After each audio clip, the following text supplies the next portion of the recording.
प्रभू येशू ख्रिस्ताच्या मधुर नावात आपणास सलाम. उपासना कार्यक्रमामध्ये आपले स्वागत आहे. प्रियानो, या दिवसात आपण शमूएलाचे पहिले पुस्तक याचा अभ्यास करीत आहोत.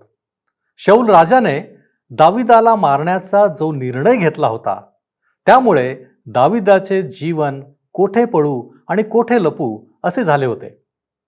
आज आपण पाहू की दावीद कयीला नगरात आणि रानात लपून बसला. नंतर एन गेदीच्या रानात एका गुहेत असताना शाऊल दाविदाच्या तावडीत सापडतो. पण देवाचा अभिषिक्त म्हणून दावीद त्याला सोडून देतो. नंतर दाविदाची गाठ अबिगैल या हुशार स्त्रीशी होते. हे सर्व आपण आजच्या अध्ययनात पाहणार आहोत. तर मग चला प्रियानो, आपण आपल्या अध्ययनाची सुरुवात करूया. श्रोत्यानो, या दिवसांमध्ये आम्ही शमूएलाच्या पहिल्या पुस्तकाचे अध्ययन करीत आहोत. 22 अध्याय आम्ही संपवलेले आहेत आणि आज 23, 24 आणि 25 अध्याय आम्ही अभ्यासणार आहोत. जेव्हा दाविदाला हद्दीच्या बाहेर जावे लागले, तेव्हा परमेश्वराने त्याचे रक्षण केले आणि त्याची काळजी घेतली. दावीद त्याच्या 400 माणसांसोबत इकडे तिकडे शाऊलापासून स्वतःचा बचाव करण्यासाठी पळत होता. इकडे तिकडे लपत होता. योनाथान दाविदाशी संपर्क स्थापित करतो आणि त्याचा परमेश्वरावरील विश्वास बळकट करतो. दावीद एन गेदीमध्ये शाऊलाला जीवनदान देतो, हे आम्ही आता पाहणार आहोत. 23वा अध्याय पहिली 5 वचने सांगतात, दाविदास बातमी लागली की पलिष्टी लोक कैला नगराशी लढत आहेत आणि धान्याची खळी लुटीत आहेत. तेव्हा दाविदाने परमेश्वरास विचारिले, मी जाऊन ह्या पलिष्टांवर मारा करू काय? परमेश्वर त्यास म्हणाला, जा, पलिष्टांवर मारा करून कैलाचा बचाव कर. दाविदाचे लोक त्यास म्हणाले, पहा, येथे यहुदात जर आम्हास भीती आहे, तर पलिष्टांच्या सैन्यावर आम्ही कैलाकडे चालून गेलो तर मग काय पुसावे? दाविदाने परमेश्वरापाशी पुन्हा प्रश्न केला. तेव्हा परमेश्वराने त्यास सांगितले, कमर बांधून कैलास जा, मी पलिष्टास तुझ्या हाती देतो. मग दावीद व त्याचे लोक कैलास गेले. त्यांनी पलिष्टांशी युद्ध करून त्यांची गुरेढोरे हाकून आणली आणि त्यांची मोठी कत्तल केली. या प्रकारे दाविदाने कैला येथील रहिवाशांचे रक्षण केले. श्रोत्यानो, पलिष्टी इस्रायलांचे 12मासी शत्रू होते आणि आम्ही पाहिलं की ते कशा प्रकारे कैला येथील लोकांना लुटीत होते. परंतु दाविदाद्वारे परमेश्वराने ह्या लोकांचे रक्षण केले. जेव्हा शाऊलाला कळले की दावीद आणि त्याचे लोक त्या नगराच्या आत आहेत, तेव्हाच तो त्याला पकडण्याकरिता आपल्या संपूर्ण सैन्याला दावीद व त्याची माणसे यांना वेढा देण्यासाठी कैलाकडे पाठवतो. पुन्हा दावीद परमेश्वराला विचारतो की त्याने आता पुढे काय करावे.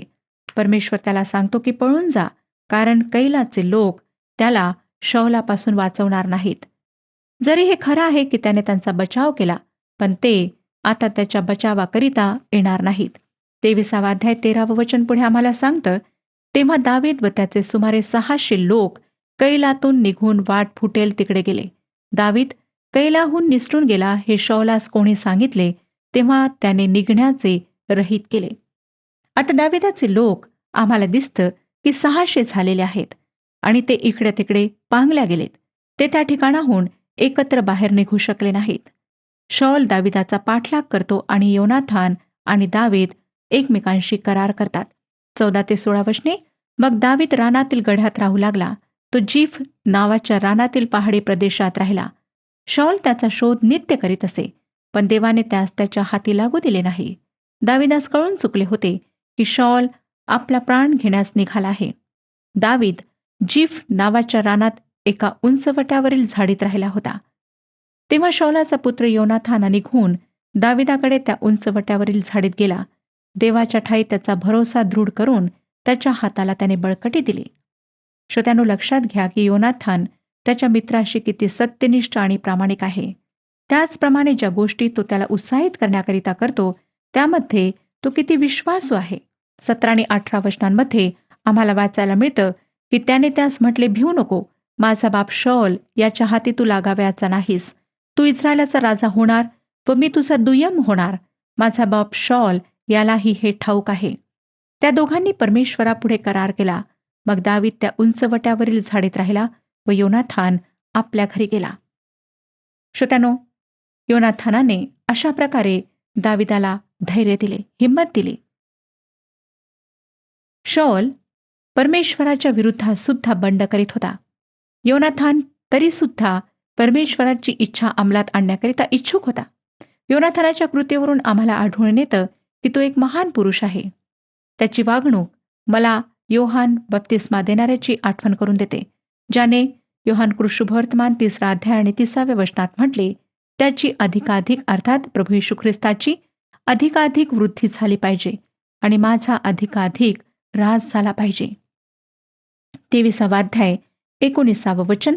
नंतर जिफी लोक गेबा येथे शौलाकडे येऊन म्हणाले, रानाच्या दक्षिणेस हकिलाच्या डोंगरात उंचवट्यावरील झाडीतल्या गड्यात आमच्याकडे दावीद लपून राहिला आहे ना?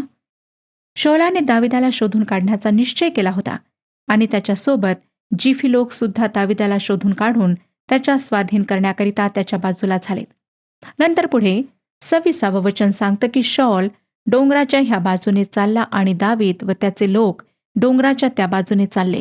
शौलाच्या भीतीने दावीद निसटून जाण्याची त्वरा करीत होता, कारण शौल व त्याचे लोक दाविदास व त्याच्या लोकास पकडण्यासाठी त्यास घेरू पाहत होते. श्रोत्यानो, ह्या ठिकाणी आम्हाला दिसतं की शौलाने आपल्या मनात किती दृढ निश्चय केला होता की कोणत्याही परिस्थितीत तो दाविदाला अवश्य समाप्त करेल. पुढे 27 ते 29 वचने सांगतात, इतक्यात एका जासुदाने शौलास येऊन सांगितले, चला त्वरा करा, कारण पलिष्ठांनी देशावर स्वारी केली आहे. तेव्हा शौल दाविदाचा पाठलाग करण्याचे सोडून पलिष्ठांशी सामना करण्यास गेला, म्हणून त्या ठिकाणाचे नाव सेला हम्माल कोथ अर्थात निसटून जाण्याचा खडक असे पडले. दावीद तेथून निघून ऐन गेदीच्या गढ्यात राहू लागला. आम्हाला दिसतं श्रोत्यानो की कशा प्रकारे पलिष्ठांनी आक्रमण केल्यामुळे शौलाला दाविदाचा पाठलाग करणे थांबवावे लागले आणि त्याला वापस आपल्या नगरात जावे लागले. आता 24वा अध्याय आम्ही अभ्यासणार आहोत, ज्या ठिकाणी ऐन गेदी येथे दावीद शौलाला जीवनदान देताना आम्हाला दिसतो. पहिली 2 वचने सांगतात, शौल पलिष्ठांचा पाठलाग करून परत आला, तेव्हा त्यास बातमी लागली की दावीद ऐन गेदीच्या रानात आहे.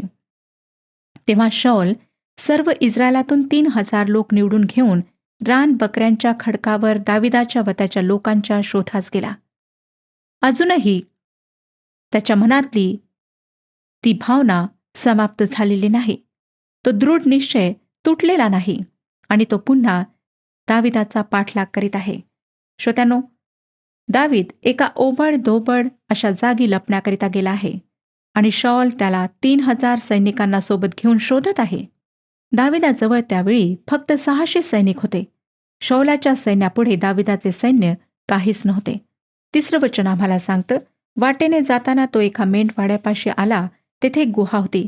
तिच्या आत शौल बहिर्दिशेस गेला. गुहेच्या अगदी आतल्या बाजूस दावीद व त्याचे लोक बसले होते. पहा श्रोत्यानो की कशा प्रकारे परमेश्वर शौलाला दाविदाच्या अगदी समोर आणत आहे. दावीद अगदी चुपचापपणे झोपेत असलेल्या राजाजवळ गेला आणि त्याने त्याच्या पोशाखाचा खालचा भाग कापला. 4थं वचन आम्हाला सांगतं, तेव्हा दाविदास त्याचे लोक म्हणाले, परमेश्वराने आपणाला सांगितले होते की पहा, मी तुझा शत्रू तुझ्या हाती देईन, मग तुला वाटेल तसे त्याचे कर. हे घडून येण्याचा दिवस आज प्राप्त झाला आहे. तेव्हा दाविदाने उठून शौलाच्या झग्याचा काठ हळूच कापून घेतला. दाविदाजवळ फार चांगली संधी होती की तो शौलाचा घात करू शकत होता. परंतु श्रोत्यांनो, दावीद 6व्या वचनात म्हणतो, मी आपल्या स्वामीवर परमेश्वराच्या अभिषिक्तावर आपला हात टाकावा अशी गोष्ट परमेश्वर मजकडून न घडवू, कारण तो परमेश्वराचा अभिषिक्त आहे. असं म्हणण्याकरिता खरोखर एका व्यक्तीजवळ फार महान असे विचार आणि महान असे हृदय असायला हवे. असे बोलून दाविदाने आपल्या लोकास आवरिले. त्यांना शौलावर हात टाकू दिला नाही आणि शौल गुहेतून निघून मार्गस्थ झाला. लक्षात ठेवा श्रोत्यांनो की दाविदाला व्यक्तिरूपाने शौलाविषयी काहीच अभिमान नव्हता. एका व्यक्तीच्या रूपाने तो त्याचा सन्मान करीत नव्हता, परंतु त्याचे जे पद होते, जे स्थान होते, त्याविषयी त्याला अभिमान होता आणि त्या पदाचा तो सन्मान करीत होता. त्याला माहीत होते की शौलाला परमेश्वराने राज्यपद दिलेलं आहे. 9 आणि 10 वचने पुढे सांगतात, दावीद शौलास म्हणाला, लोक म्हणतात की पहा, दावीद आपला घात करू पाहत आहे. त्यांच्या बोलण्याकडे आपण का कान देता? पहा, आज आपण आपल्या डोळ्यांनी पाहिले आहे की परमेश्वराने आज गुहेत आपणाला माझ्या हाती दिले होते. आपणाला मारून टाकावे असे कोणी म्हटले, पण मी आपली गय केली. मी म्हटले की मी आपल्या स्वामीवर हात टाकू नये, कारण तो परमेश्वराचा अभिषिक्त आहे. दाविदाने आपल्या ह्या कार्याद्वारे दाखवून दिले की तो शाऊलाचा प्राण घेऊ इच्छित नाही आणि अशा प्रकारचा त्याचा कोणताही उद्देश नाही. नंतर पुढे 16 आणि 17 वचने आपण वाचूया. 24वा अध्याय 16 आणि 17 वचने. दाविदाने शाऊलाशी हे बोलावयाचे संपविल्यावर शाऊल म्हणाला, माझ्या पुत्रा दाविदा, ही तुझीच वाणी काय? आणि शाऊल हेल काढून रडू लागला. तो दाविदास म्हणाला, तू मजहून नीतिमान आहेस. तू जर मजशी भलाईने वागलास, पण मी तुझशी बुराईने वागलो. आता शाऊलाचे आश्चर्यकारक विधान पहा 20व्या वचनात. पहा, मला हे ठाऊक आहे की तू खात्रीने राजा होणार आणि इस्रायलाचे राज्य तुझ्या हाती कायम राहणार. शाऊलाकडून हा जो अंगीकार होत आहे, कबुली होत आहे, ही आश्चर्यकारक आहे.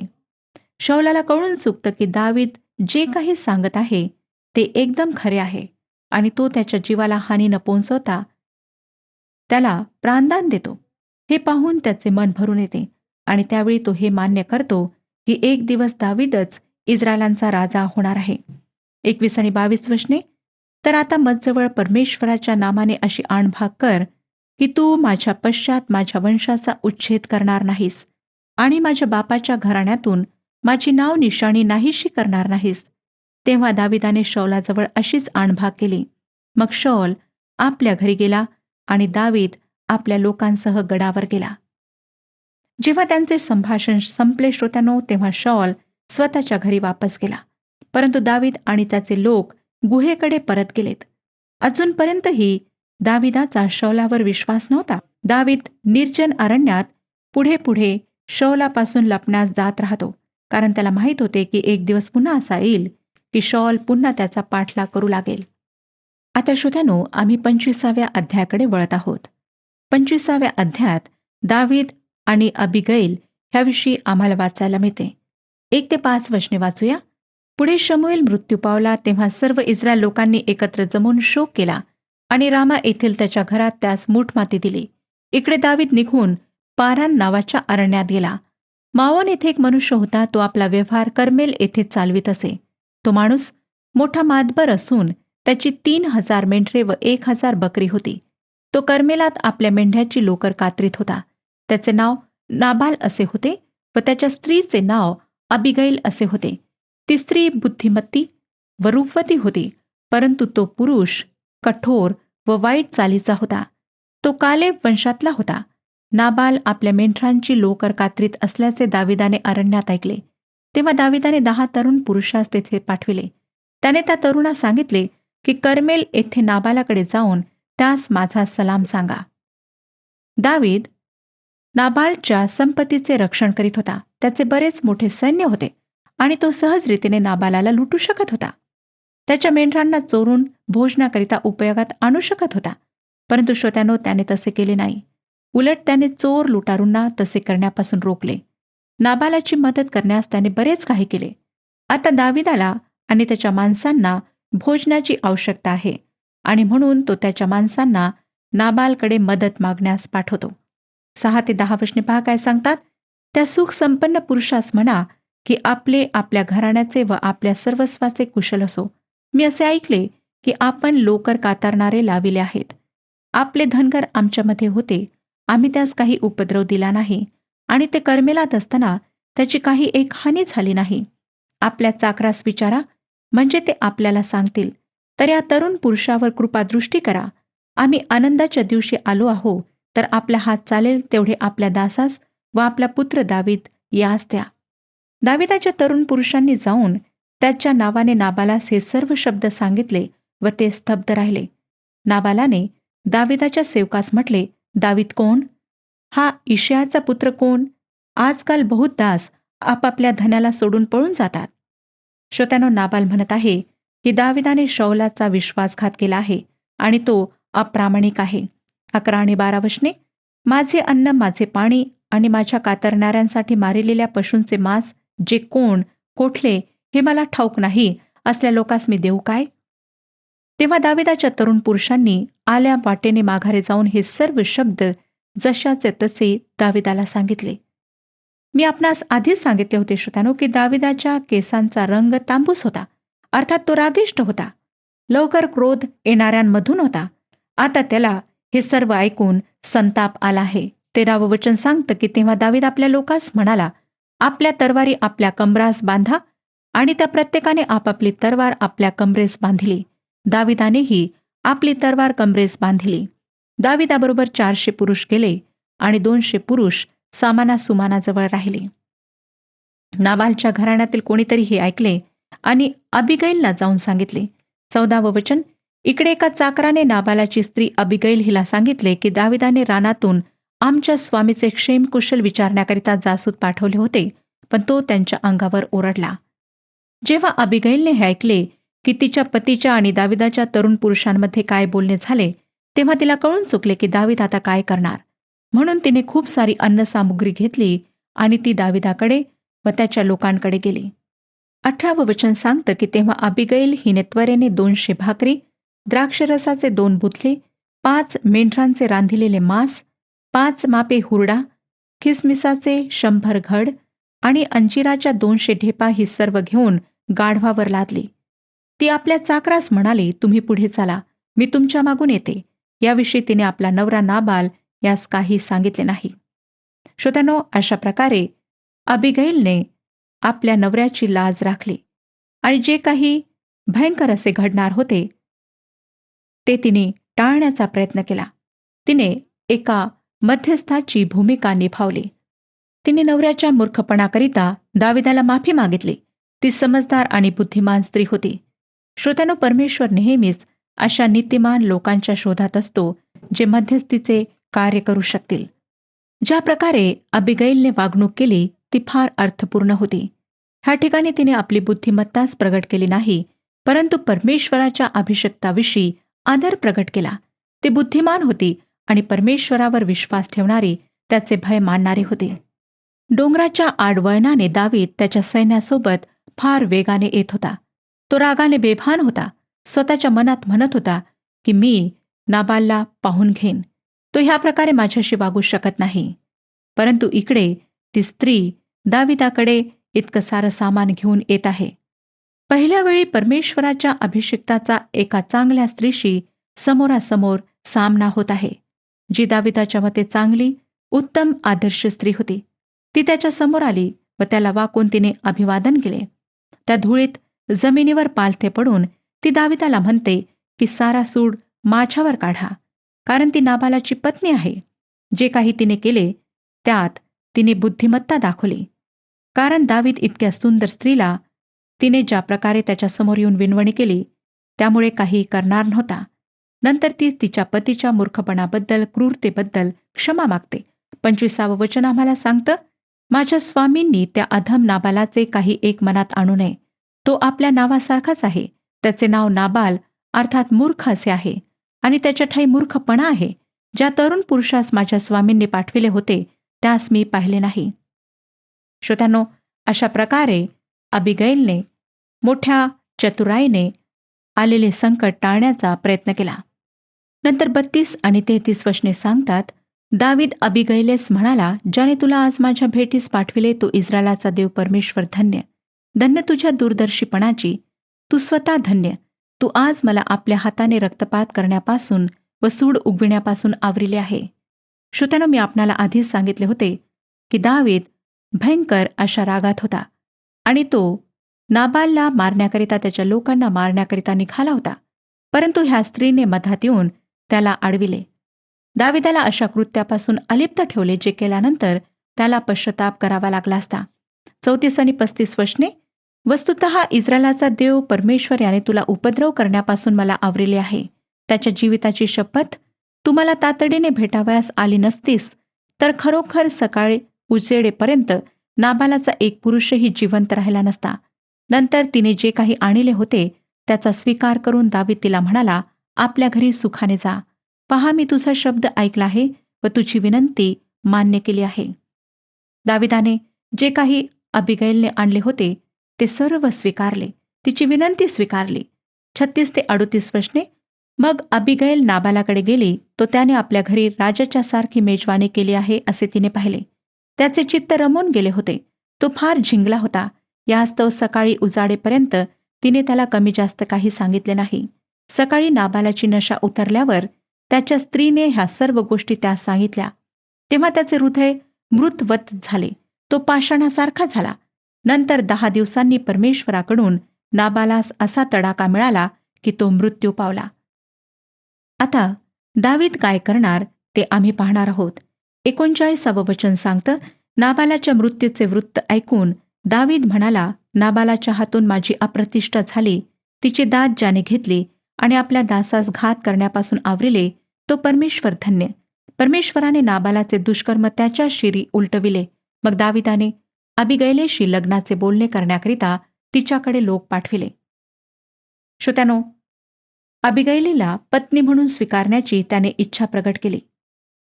दाविदाच्या मनात तिच्याविषयी प्रेम निर्माण झाले होते. तिने सुद्धा त्याचे आमंत्रण स्वीकारले आणि ह्याद्वारे दाविदाच्या जीवनाचा दुसरा पैलू आता आरंभ होतो. परंतु आता दुसरे काही घडणार आहे ज्याला परमेश्वर सहमती देत नाही. 43 आणि 44 वचने सांगतात, दाविदाने इस्राएलीन अहिनमाव ही एक बायको केली. अशा या दोघी त्याच्या स्त्रिया झाल्या. शौलाने आपली कन्या मिखल, जी दाविदाची स्त्री होती, तिला गल्लीमवासी लैशाचा पुत्र पालती यास देऊन टाकिले होते. पापाने त्याच्या जीवनात प्रवेश केला. तो ओबडधोबड पुरुष होता आणि तसेच खडतर ओबडधोबड त्याचे जीवन होते. परंतु एक दिवस तो एक खुनी पुरुष झाला. परमेश्वराने त्याला त्याच्या मनासारखा पुरुष म्हणून संबोधले. म्हणून काय परमेश्वर त्याच्या ह्या गोष्टीला सहमती देणार होता? नाही. श्रोत्यांनो, आम्हाला आढळेल की जेव्हा दाविदाने परमेश्वराचे भवन बनविण्याची इच्छा प्रदर्शित केली, तेव्हा परमेश्वराला त्याला मनाई करावी लागली. परमेश्वराने त्याला परवानगी दिली नाही. का? त्याच्या जीवनातील पापामुळे. श्रोत्यांनो, अबिगैल आजच्या मंडळ्यांचे, विश्वासणाऱ्यांच्या देहाचे एक सुंदर चित्र आहे. पापापासून आमची सुटका होण्याआधी आम्ही सुद्धा नाबालाच्या बंधनात वर्चस्वाखाली होतो, जो ह्या जगाचे आणि सैतानाचे स्वरूप आहे. अबिगैलप्रमाणे आम्ही सुद्धा पापामध्ये फळाविना पापाच्या बंधनात त्याच्या वर्चस्वाखाली जीवन जगत होतो. दाविदाच्या नोकराद्वारे अबिगैलला जो संदेश देण्यात आला, तो न्यायाचा संदेश देण्यात आला. त्याद्वारे अबिगैल दाविदाकडे आली. त्याचप्रमाणे येशू ख्रिस्ताद्वारे आम्ही सर्व पापाच्या दोषापासून मुक्त होऊन तारण प्राप्तीकरिता त्याच्याजवळ येऊ शकतो. आम्हाला प्रभू समोर ज्याप्रमाणे अबिगैलने दयेची याचना केली, त्याचप्रमाणे याचना करायची आहे. दयेची भीक मागायची आहे. परमेश्वर आमच्या सर्व पापांना क्षमा करून आम्हाला स्वीकारण्याकरिता नेहमी तयार असतो. परमेश्वर आपणा सर्वांस आशीर्वाद देवो. प्रियांनो, माझी खात्री आहे की आजचे अध्ययन आपणासाठी आशीर्वादाचे झाले असेल. अत्यंत महत्त्वपूर्ण असा धडा आम्हाला आज मिळाला आहे. आम्ही कोणत्याही परिस्थितीत असलो, अगदी जीवन मरणाचा जरी प्रश्न असला, तरी आम्ही देवाला स्मरून योग्य कृती करावी. दावीद शौलाला सहज मारून टाकू शकला असता, पण त्याने संधी नाकारली. आम्ही मात्र आमच्या जीवनात आमच्या शब्दांच्याद्वारे, कृतीच्याद्वारे, विचारांच्याद्वारे अनेक गोष्टी देवाच्या नियमाच्या विरुद्ध करीत असतो. काय आमच्यात परिवर्तन व्हावे असे आम्हाला वाटते? आपण प्रार्थना करू. प्रभूजी, तुझी लेकरं या नात्याने आम्ही तुझ्या चरणापाशी आलेलो आहोत. प्रभू, आम्हाला ठाऊक आहे की आम्ही तुझी निर्मिती आहोत. तू आमचा निर्माण करता आहेस आणि बापा, आमच्या जीवनामध्ये सर्व काही तू आम्हाला दिलेलं आहेस, ज्ञान, बुद्धी, चातुर्य. परंतु बापा, तुझी इच्छा हीच आहे की आमचे विचार, आमची कृती ही तुला मान्य असावी. होय प्रभूजी, अनेक वेळा प्रभूजी आम्ही या गोष्टींपासून दूर राहतो. तुला न आवडणाऱ्या गोष्टी आमच्या हातून घडतात. आमच्या मनामध्ये तसे विचार येतात. अयोग्य अशी कृती आमच्या हातून घडली जाते. परंतु बापा, आज तू आम्हाला शिकवलेला आहेस की योग्य गोष्टी करण्यासाठी तू आमच्याकडून या सर्व गोष्टी अपेक्षित करतोस. होय प्रभूजी, आम्ही निश्चय करतो आमच्या जीवनामध्ये योग्य रीतीनं राहण्यासाठी, वागण्यासाठी, कृती करण्यासाठी प्रभूजी तू आम्हाला सहाय्य कर. येशू ख्रिस्त आमचा प्रभू याच्याद्वारे मागतो म्हणून तू ऐक. आमेन. तुम्हाला पूर्णता लाभो, समाधान मिळो आणि येशू ख्रिस्ताची कृपा तुम्हा सर्वांबरोबर असो.